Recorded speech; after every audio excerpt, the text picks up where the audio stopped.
Hey, what's up? Lightboltjoe here. Today we are going to discuss the 2022 horror comedy drama action adventure film Violent Night. So this stars David Harbour as Santa Claus, Old Saint Nick. You got Beverly D'Agostino in this, which is quite entertaining watching her do another Christmas film. We know and love her from the Vacation films, and then Christmas Vacation, which is actually the next one we're going to talk about. Funny enough. But it's fun seeing certain actors continue on with certain things. So like to see another actor play another Christmas character. It's just entertaining. Who else is in this?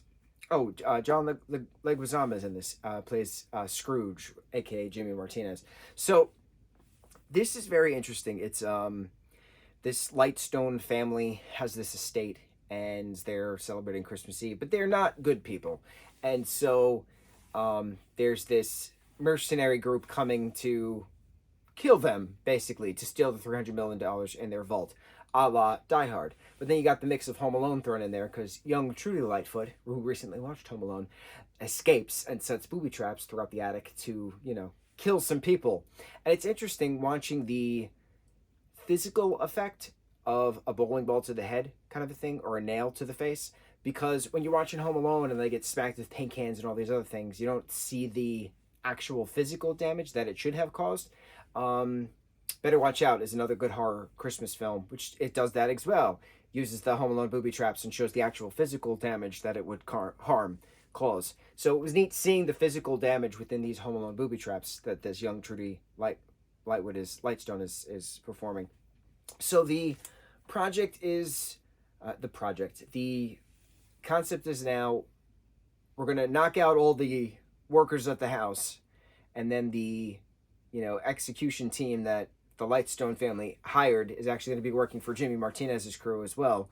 So it's a matter of who did what when, and the eldest Lightstone is actually the one who stole the 300 million. That's why it's not in the vault and things, right? But while this is happening, while this home invasion stuff is happening, Santa Claus, David Harbour, happens to be delivering presents at the house. Santa Claus, as in Kris Kringle, Old Saint Nick, with his magic Christmas stuff that he can go up and down the chimney, just touches his nose and there he goes, and he's got his magic bag of toys and magic, Christmas magic. He happens to be there while the home invasion starts, and then he inadvertently, while defending himself, kills one of the bad guys by throwing him out a window, and he lands on an icicle.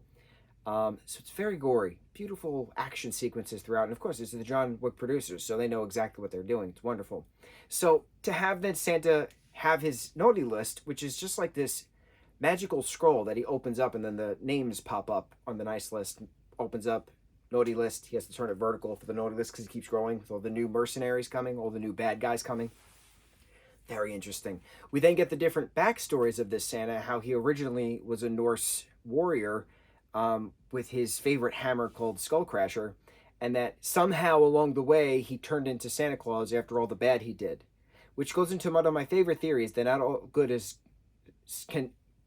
good was. How does the phrase go? How does the explanation go? Not all good things can stay good, and not all bad things can stay bad. Character development, right? So a bad can turn into a good situation, a good character. A good character can turn into a bad character. My villain origin story, right? That kind of thing. Or my hero origin story. We just saw that within Loki. Beautiful. So it's really neat seeing that the bad turn into good. But we don't actually get the transition when he actually turned into Santa Claus. I would love to know what happened within that. That'd be a neat prequel kind of film if they're actually going to do that. That'd be really cool. I would love to see that. But he gets cut up and he's sewing himself shut with something, and he wraps himself with wrapping paper in a bow to stop the bleeding. But he's got tons of Norse tattoos all over, and I'm like, this is a Nordic Santa Claus. We haven't seen a Nordic Santa Claus in a while. We saw Nordic Santa Claus in Rise of the Guardians, but I've never seen a live-action Nordic Santa Claus to this extent. So it was neat. And then seeing the flashbacks of him being a raider in a not nice manner with Skullcrusher, his hammer. So I would love a prequel. I would love a prequel of the origin of how he became Santa Claus. Very entertaining. But of course, saving the day and burning the money to keep Santa alive and bringing him back from the dead after he was shot multiple times. Very violent. But that's what the point of this, Violent Night. Wonderful pun on the Silent Night. Silent Night. Violent Night. Wonderful. It was fast. It's an hour and 51 minutes long, but it doesn't feel that way. It just goes so quick, and it's very energy packed, energetic, very energy produced as well. It's just high octane fun, and it's got good like family stuff along the way, like reconciliations and you did this back then, this is who I am now kind of a thing. And I liked the therapy aspect of it as well. That was neat. The kill shots were all great. It was just it was a well done, well put together project. A star to the eye with electrocution and a candy cane to the neck, and wonderful icicle to the neck, candy cane to the face, excuse me. Wonderful, wonderful things. Violent Night 2022, David Harbour as a Santa Claus. It just works so well. And it's funny because even if you turn away to like do something or look away, it's still that Jim Hopper kind of voice when he says, "Yeah, I know, kid," or like, "You got me, kid." It's just that he draws out David. The way David acts is he draws words out. It's like, "Yeah, I know, kid," but it's him, and it's just like that Jim Hopper from Stranger Things kind of voice talking to the hooligans that they are. It's just wonderful, wonderful. Love it.